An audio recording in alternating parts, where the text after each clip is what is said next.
Hi everyone, it's Megan from Not Just Travel speaking here. I hope you're all well today. I was thinking about doing a little bit of blogging to help people out who have never actually flown before or gone on a holiday on a flight that's longer than 6 hours long, technically known as the international flight. So I've come up with a little bit of a blog, which you can read on my website whenever you like. And this video is just kind of summarizing exactly what I've sort of suggested on the blog itself, if you feel like you want to save your time from actually reading. Um, the idea with flying is it's the safest mode of transport out there. You hear all sorts of horror stories about plane crashes, etc., etc. But I've been doing it since I was three. I think I knew more about airports than I did about train stations when I was that young.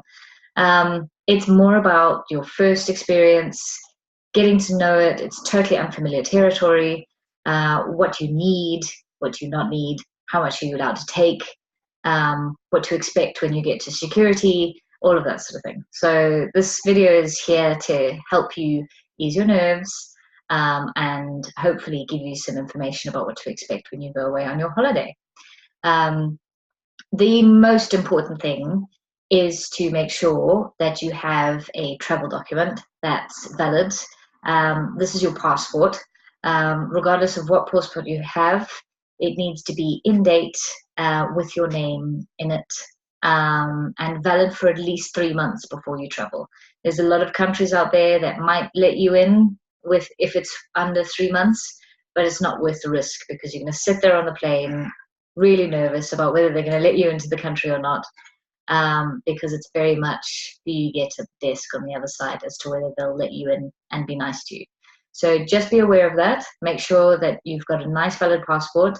When it comes to visas, I know personally my sister's been caught out by visas and ended up not being able to take a trip of a lifetime last year to New Zealand because she was told by another travel company that she didn't need a visa for New Zealand on entry. Turns out she did and wasn't allowed to fly. So lost her entire trip because she didn't double check. So the travel agency, including myself, will definitely find out the exact information for you in terms of what kind of visa you would need for what country you're going to. But I would always double check just in case. When in doubt, phone the embassy, in which case I would phone the embassy for you, just to make sure that you're going with all the right information that you need so you can just relax on the plane before you even get there. So that's all sorted. Recently, I've had a couple of people who panic when they don't get tickets through the post anymore. A lot of companies are trying to be green nowadays and will send you e-tickets through your email as and when you do your booking. Which is great. It also means that it's really easy as long as you bring your phone, your iPad, whatever it is you've got available, and you've got that downloaded. You literally scan that phone as you get to the airport and you get your boarding passes there and then. Those will be printed out and those will be handed to you by either the check-in desk or the self-check-in desk if you know how to use those as well. So don't panic if you don't get anything through the post. If you like getting things through the post because it's a little bit of nostalgia and it gets you really excited about the trip that you're actually planning to go on, I'm very happy to do that for you. All you would need to do is let me know that that's what you'd like. And as you do your booking, you would get your tickets through the post within a couple of days after that. So that's sorted.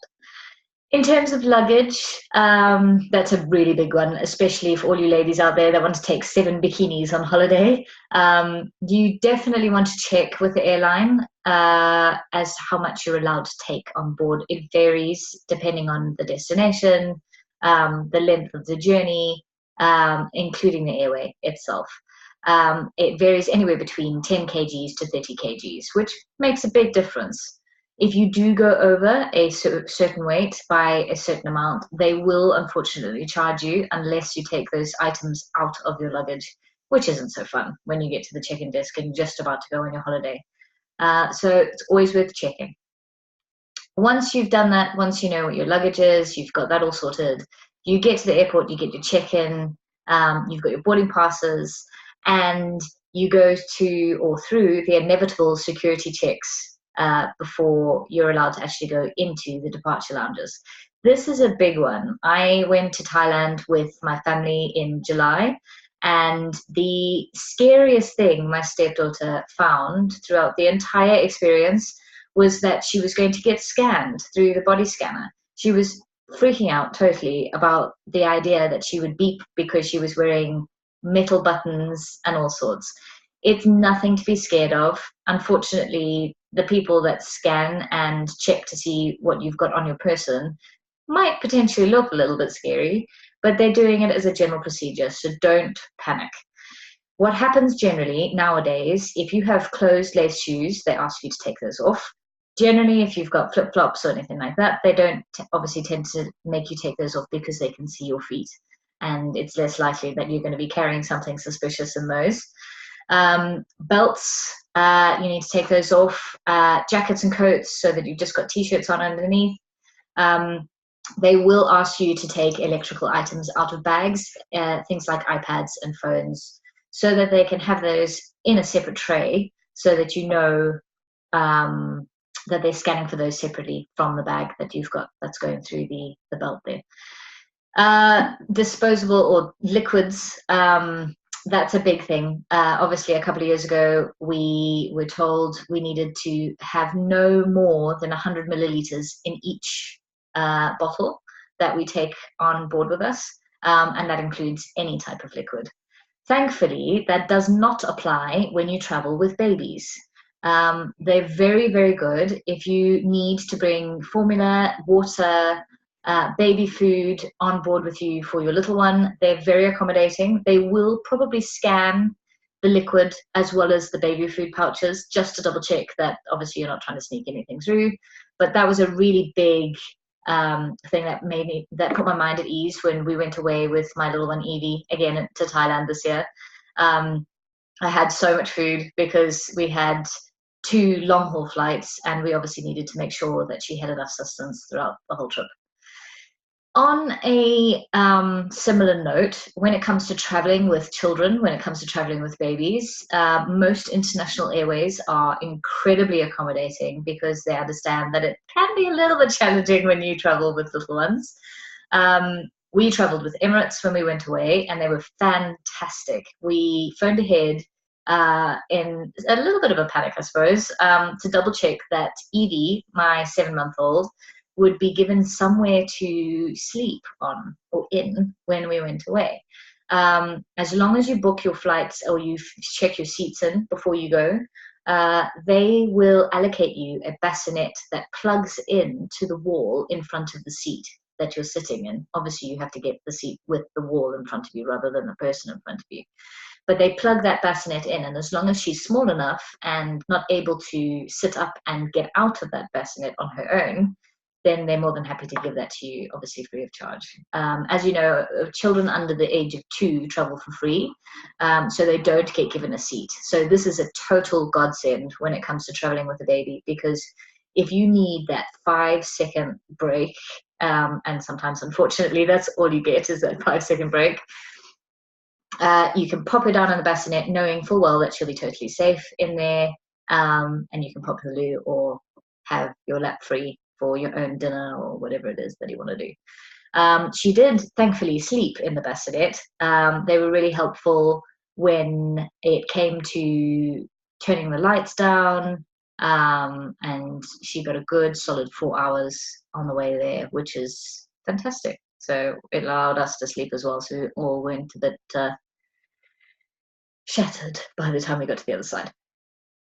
So that's a really helpful one in terms of baby traveling. In terms of children traveling, when it comes to international flights with airlines, no matter what class, i.e. economy, business or first, they will always give children their meals first so that they can eat their dinner, eat their breakfast, eat their lunch straight away. They're not sitting there waiting and hungry. And if they're really tired when it's a long haul flight, they can eat their dinner, get their tray taken away from them, and then be able to have their sleep as they go, which is fantastic. They also supply you with lots of little bits of entertainment. So when we went, we got 3 or 4 different packages of coloring books, little toys, little blankets, eye masks so that they could sleep in the dark, essentially, earplugs so that they didn't hear the rest of the passengers, you name it. They were amazing. And we got that on every flight we went on, not just the beginning. We got it on the connecting flight in Dubai to Thailand and on the way back as well. So by the time we came back, we had 6 cuddly toys from Emirates, which was great. So they do really look after your children, and that's just not just Emirates, that's all airlines generally as well. When it comes to long haul flights and it comes to getting to the other end, depending on where your destination is, you would, and what your passport is, you would probably have to fill out a landing card. Most airlines will give you that landing card on the plane so that you can fill it out. And by the time you get to immigration, just before you get to your baggage collection, you've got that form filled out and you literally just go straight up to the counter and you go through. So it's a really seamless transition rather than scrambling for a pen on the other side and trying to fill out your form before the masses come and have to wait in line for ages. So that's really good as well. Just a quick one in terms of accommodation. When you do get to the other side, a lot of the time, if you're going to that country and spending a week, 2 weeks there, most airports at the immigration stand will ask you where your accommodation is, so that if there is an issue with anything, i.e. lost luggage, something that went on with the plane that they want to ask you about going forward, they know where you're staying. So it's just a something that they check up on just as you go through the country, so don't panic about that as well. Just have that information on hand and you should be absolutely fine. And that's about it really in terms of international flights. Everything is looked after. The fantastic thing about going abroad is the airport staff, ground staff, including in-flight staff, will know very well that there are people out there that have never flown before, and if they have, they've probably only done it a handful of times and really need assistance going forward. Again, when we went to Thailand, we got delayed, unfortunately, from Birmingham to Dubai, and our connecting flight from Dubai to Phuket was really quick. So we were panicking a little bit because we literally had half an hour with 2 children to get to the other side of the airport in Dubai in order to get our flight on time and not miss it. And thankfully, when we got to the other side, they gave us a little card with our names on it and ushered us to the little, I call them golf buggies. I can't remember exactly what they're called, but those little zooty little vehicles that they pop you on, and you climb on and they take you to your departure gate, which is absolutely amazing. So cannot fault them. Absolutely fantastic. Any questions? You know where I am. You can follow me on my Facebook page, Not Just Travel Megan Cole. Any other questions, please don't hesitate to send me an email. I'm more than happy to help you out. I hope that all made sense. Thank you, guys.